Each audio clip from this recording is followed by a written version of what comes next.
প্রিয় দর্শক, আসসালামু আলাইকুম। কাছে কিংবা দূরে, দেশ এবং দেশের বাইরে যেখান থেকে আমার আজকের ভিডিওটি দেখছেন, আশা করছি আপনারা সবাই খুব ভালো আছেন। সবাইকে শুভেচ্ছা জানাচ্ছি নতুন একটি এপিসোডে। আজ আপনাদের সাথে শেয়ার করব দারুণ মজার সিম্পল পিঠার রেসিপি, যেটা আপনারা একবার তৈরি করে সংরক্ষণ করে খেতে পারবেন মাস জুড়ে। আমার যে সকল আপুদের হাজবেন্ড কিংবা ভাইয়া দেশের বাইরে থাকেন, তাদের জন্য এই পিঠাটি তৈরি করে পাঠিয়ে দিতে পারেন কোনো রকম ঝামেলা ছাড়াই, কোনো রকম ফ্রিজ ছাড়াই তারা সংরক্ষণ করে খেতে পারবেন মাস জুড়ে। পিঠাটি তৈরি করার জন্য আমি এখানে প্রথমে 3টি ডিম নিয়েছি। আপনারা আপনাদের পরিমাণ মতো যে যতটা তৈরি করতে চান সেই পরিমাণে নিয়ে নেবেন। দিয়েছি চিনি মেজারমেন্ট কাপের 1/3 কাপ পরিমাণ। চিনিটা আপনারা আপনাদের ইচ্ছে অনুযায়ী ব্যবহার করবেন, যে যতটা মিষ্টি খেতে চান তার উপর ব্যালেন্স করে। আর সাথে দিয়েছি সামান্য একটু লবণ। এরপর এটাকে ভালো করে ফেটিয়ে নিচ্ছি। এটা ফেটানো হয়ে গেলে এরপর দিয়ে দিচ্ছি গুঁড়ো দুধ 1/3 কাপ পরিমাণ। দিয়ে দিচ্ছি ময়দা মেজারমেন্ট কাপের 2 কাপ পরিমাণ। এখানে আমি যে ডিমগুলো ব্যবহার করেছি সেটা সাইজে একটু ছোট ছিল, যার কারণে আমি এখানে 3টি ডিম ব্যবহার করেছি। তবে আমি যে পরিমাণ ময়দা নিয়েছি এতে একটু বড় সাইজের ডিম হলে 2টা ডিম দিলেই যথেষ্ট। সাথে দিয়েছি একটু এলাচ গুঁড়া, এতে করে কাঁচা ডিমের যে একটা বাজে গন্ধ এটা আর আসবে না। চেষ্টা করবেন একটু এলাচ গুঁড়া ব্যবহার করার জন্য। এরপর হাতের সাহায্যে এটাকে ভালো করে মেখে নিচ্ছি। আমি এখানে এটা দিয়ে একটি নরম করে একটু ডো তৈরি করব। ঠিক যেভাবে আমরা রুটি তৈরি করি সেরকম সফট এবং নরম করে একটা ডো তৈরি করব।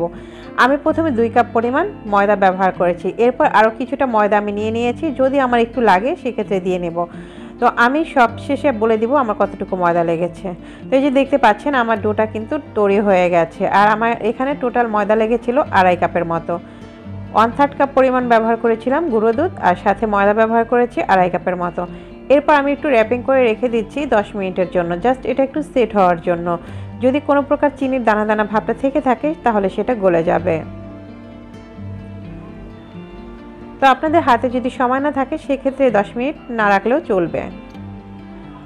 তো ফিরে আসছি 10 মিনিট পরে। তো এটা প্রপারলি সেট হয়ে গেছে। এরপর আমি হাতের সাহায্যে আবারও একটু ভালো করে মথে নিচ্ছি। পিঠাটা তৈরি করা কিন্তু একদম ইজি, আর খেতে কিন্তু অনেক মজার। আর এখানে যদি আপনাদের ডোটা তৈরি করার সময় যদি কোনোভাবে দেখেন যে একটু পানি কম বেশি হয়েছে, সেক্ষেত্রে কিন্তু আপনারা একটু পানিটা ব্যবহার করতে পারেন। আমি কিন্তু এখানে সম্পূর্ণ ব্যাটারটাই তৈরি করেছি ডিমের উপরে, কোনো প্রকার পানি ব্যবহার করিনি। তাই আপনারা যখন এই ডোটা তৈরি করবেন, যদি দেখেন যে কোনোভাবে একটু শক্ত হয়ে গেছে, সেক্ষেত্রে সামান্য একটু পানি কিন্তু ব্যবহার করতেই পারেন, তাতে কোনো সমস্যা নেই। এরপরে যে দেখতে পাচ্ছেন আমি কিন্তু এখানে কিছুটা ডো নিয়ে একটি রুটি তৈরি করে নিয়েছি। এরপর এরকম ছোট একটি কুকি কাটা নিয়েছি। তো আপনাদের হাতের কাছে যদি এরকম কুকি কাটা না থাকে সেক্ষেত্রে যে কোনো বোতলের একটি মুখ নিলেও হবে। এটা কিন্তু ঠিক একটা বোতলের মুখের সাইজেই। তো এরপর এভাবে গোল গোল করে কেটে নিচ্ছি।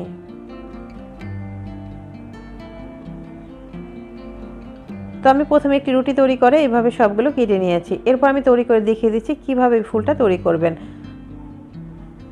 প্রথমে মাঝ বরাবর নিয়ে হাতের আঙুল দিয়ে এভাবে চাপ দিবেন। এরপর উল্টা দিকে যে দুটো ভাঁজ থাকে সেটা আবার উল্টো দিকে মুড়িয়ে দিবেন। ব্যাস তৈরি হয়ে গেল আমাদের সিম্পল পিঠা। দেখতে অনেক সুন্দর আর খেতেও কিন্তু এটা অনেক মজার। আপনারা একবার বাসায় ট্রাই করলে বুঝতে পারবেন আসলে এই পিঠাটা খেতে কতটা মজার। সবথেকে মজার বিষয় হচ্ছে এই পিঠাটি তৈরি করে আমরা বেশ কিছুদিন পর্যন্ত সংরক্ষণ করতে পারি, যে কোনো ভাবেই নর্মাল টেম্পারেচারে। আপনি যদি এটাকে ভেজে তারপরে কিছু সময় ঠান্ডা করে যে কোনো ধরনের এয়ারটাইট কন্টেনারে রেখে সংরক্ষণ করতে পারেন, এতে করে ঝামেলা মুক্তও থাকা যায়। যখন খুশি তখনই কিন্তু খাওয়া যায়। হুট করে তৈরি করে যে খেতে হবে এমন কোনো কথা নাই। তাই এই পিঠাটি তৈরি করাতে অনেক সুবিধাও রয়েছে। তো দেখতে পাচ্ছেন আমার সবগুলো পিঠা কিন্তু তৈরি হয়ে গেছে। এটা কিন্তু খুব বেশি একটা সময় লাগে না তৈরি করার জন্য। দেখতে কতটা সুন্দর লাগছে, আমার কাছে আসলে দেখেই অনেক ভালো লাগছে। এরপর আমি এগুলোকে ভেজে নেব। চুলায় একটি ফ্রাই প্যান বসিয়ে দিয়ে দিয়েছি তেল। তেলটাকে আমি মিডিয়াম আঁচে গরম করে নেব। তো তেলটা গরম হয়ে গেছে। এরপর আমি পিঠাগুলোকে দিয়ে দিচ্ছি। এখানে আপনি একত্রে অনেকগুলো পিঠা দিতে পারবেন, এতে একটার গায়ে একটা লেগে যাওয়ার কোনো ভয় থাকে না। এই যে আমি অনেকগুলো পিঠা একত্রে দিয়ে দিয়েছি। এরপর হালকা একটু ঝাঁকিয়ে নিচ্ছি। দেখতে পাচ্ছেন ছড়িয়ে ছিটে গেছে। তো পিঠাগুলো তেলে দেওয়ার পর কিন্তু আরও অনেকটা বড় হয়ে গেছে আর ফুলে উঠেছে। যেহেতু সম্পূর্ণ ব্যাটারটাই কিন্তু তৈরি করা হয়েছে ডিমের উপরে, যার কারণে কিন্তু এরকম ফুলে উঠেছে। এটা দেখতে যেরকম সুন্দর লাগছে, খেতেও ঠিক ততটাই ইয়ামি।